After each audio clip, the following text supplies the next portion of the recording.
Les voici. Oh, elles sont belles. Et puis, inutile de vous dire qu'elles sont vraiment lustrées, briquées, comme si elles sortaient à peine de l'usine. Je vais demander à monsieur Charbonneau de venir me rejoindre. Venez s'il vous plaît, venez me rejoindre. Alors la première voiture que vous avez vue, la verte qui est devant, est ce que l'on appelle une R1130 et je voudrais remercier monsieur Manouri de nous l'avoir amenée parce que c'est une voiture de collection. Et la rouge qui est ici est une R8 Major qui appartient à monsieur Valette. C'est vous monsieur Valette? Monsieur Manouri, c'est vous, il y a donc une légère inversion. En tout cas, merci aux collectionneurs parce que quand on sort ces voitures des garages, on a toujours peur de l'égratignure, de ces choses-là, bien sûr. Alors, je disais tout à l'heure à Gérard Rinaldi que vous étiez le créateur de ce modèle. Expliquez-nous un petit peu comment ça s'est passé dès le début. Eh bien, je vais vous expliquer... Dans le micro, dans le micro. Ah pardon, excusez-moi, Voilà. oui. Oui, je vais expliquer exactement comment ça s'est passé. Ça s'est passé en octobre 1960. J'ai eu un coup de téléphone en catastrophe de M. Fernand Picard, qui était le directeur technique de la régie Renault, pour venir voir un engin extraordinaire à Rueil-Malmaison, qui était le centre technique de la régie Renault. Bon, je me précipite, j'arrive là le matin, un bon matin, et...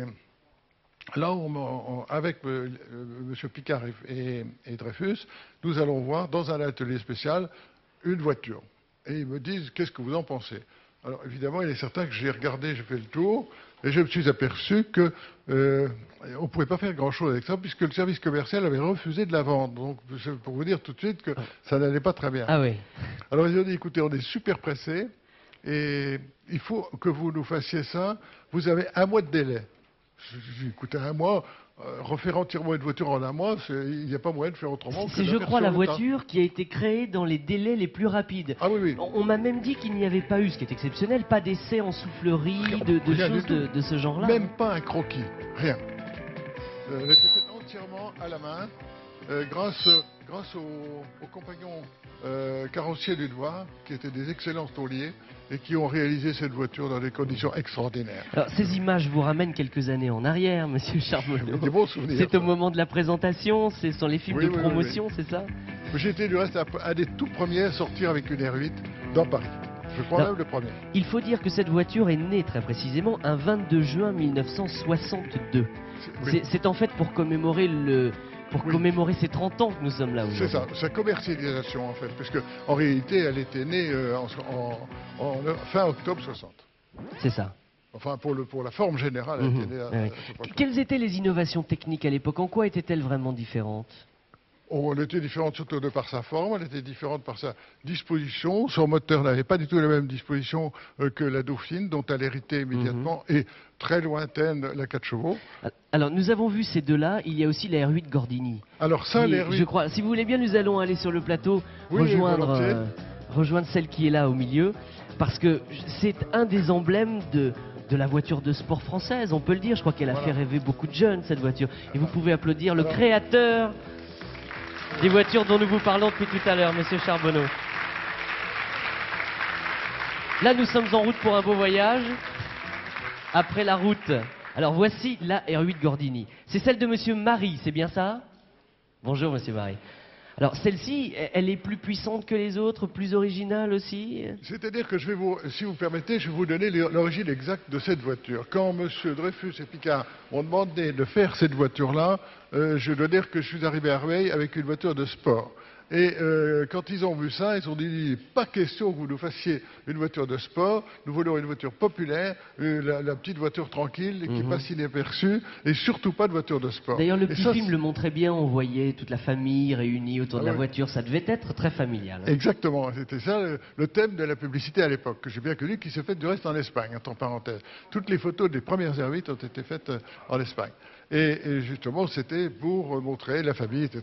Et alors, donc pas de voiture de sport, me disiez-vous? Pas de voiture de sport. Mais alors, il s'est passé une chose, c'est que ni l'un ni l'autre, ni moi-même, n'avait pu s'imaginer qu'un beau jour, un homme que je connaissais parfaitement, qui s'appelait Amélie Gordini, trouverait moyen de mettre dans le capot une flopée de chevaux et faire finalement la R8 avec quelques modifications, renforcement de la caisse qui n'avait jamais été prévu pour faire une voiture de sport et ensuite l'élargissement des roues, en fait de quoi lui permettre de tenir mieux la route. Et voilà comment est née la R8 Gordini. Et la R8 Gordini, finalement, est devenue la meilleure voiture de sport de la régie Renault et la plus connue encore à l'heure actuelle. Je ne veux pas dire de bêtises, mais le moteur était bien à l'arrière. Ah, toujours, toujours, toujours. Oui, Toujours, oui, effectivement, effectivement. Il y avait même du reste des histoires à l'époque. On disait, il y avait une brave dame qui était en panne sur la route et qui arrête une autre personne en disant, écoutez, je comprends pas, on m'a volé mon moteur. Elle a ouvert le capot et l'autre personne dit, oh ben, qu'à cela ne tienne, moi j'en ai un en trop par derrière, si vous voulez, on peut faire l'échange. Ça, c'est l'histoire des moteurs tracteurs. Est-ce qu'on trouve, à but des collectionneurs ou de ceux qui seraient tentés de s'en procurer aujourd'hui, est-ce qu'elles sont comme largement cotées? Est-ce qu'elles sont courantes? On en trouve facilement en bon état? Ou alors il faut s'adresser à Monsieur Marie qui doit avoir toutes les ficelles? Parce qu'à Reims, on est très branché, j'ai l'impression. Oui, en fait, la R8 est difficile à trouver en très bon état parce que, comme c'était une voiture de sport, à cette époque-là, les premières Gordini étaient malmenées. Et aller faire des courses, souvent, passait un peu trop près.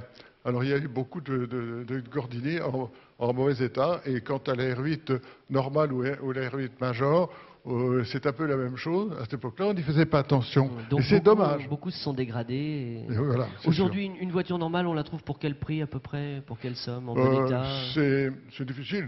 C'est-à-dire que tout dépend du modèle. Si vous prenez la R8 vraiment modèle ordinaire, vous en trouvez pour 7-8 000 francs. Ah oui, donc c'est à peu près abordable. On peut se faire plaisir et retrouver la nostalgie de l'automobile. Alors après, il reste à la mettre au point. Ça, c'est autre chose. Il faut trouver les spécialistes.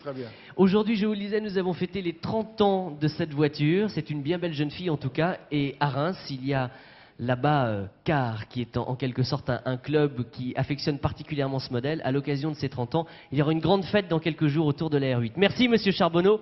Et on applaudit tous ces passionnés qui en parlent avec cœur, même 30 ans plus tard. Nous allons, vous restez avec moi le temps de recevoir Enrico Macias et sa fille.